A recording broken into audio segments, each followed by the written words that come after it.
PCB police દ્વારા આજ રોજ લિંબાયતના વૃંદાવન નગર ખાતે ગેસ રિપેરિંગની દુકાનની આડમાં ચાલી રહેલા ગેરકાયદેસર ગેસ રિફિલિંગનો પર્દાફાશ કર્યો હતો.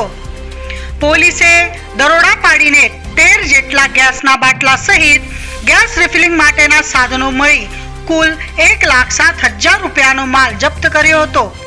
આ મામલે પોલીસે આરોપી રવિન્દ્ર શ્રીરામ યાદવની ધરપકડ કરી વધુ તપાસ હાથ ધરી છે.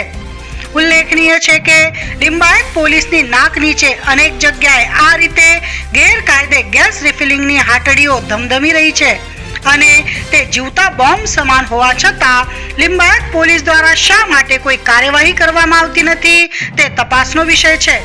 ચર્ચા તો એવી પણ છે કે જે રીતે હપ્તા નીતિ થકી લિંબાયતમાં દારૂ જુગારની ગેરકાયદે પ્રવૃત્તિઓને લિંબાયત પોલીસે કહેવાતી મંજૂરી આપી છે, એવી જ રીતે ગેસ રિફિલિંગ કરનારા તત્વો સાથે પણ લિંબાયત પોલીસની હપ્તાનું સેટિંગ છે. ત્યારે લોકોના જીવ જોખમમાં મૂકી રહેલા ગેરકાયદેસર ગેસ રિફિલિંગ કરનારાઓ સહિત આવા તત્વોને છાવરનારા લિંબાયત પોલીસ સામે પોલીસ કમિશનર કાર્યવાહી કરે છે કે નહીં તે જોવું જ રહ્યું. અપડેટ ન્યૂઝ માટે જોતા રહો અભય ટાઈમ્સ. સબસ્ક્રાઇબ કરો અને બેલ આઇકોન જરૂરથી વગાડો. અભય થઈને નિષ્પક્ષતાથી નિરપેક્ષ રીતે વાસ્તવિકતાનો અરીસો રૂપી સચોટ માહિતી લાવતો સત્યની સાથે અભય ટાઈમ્સ.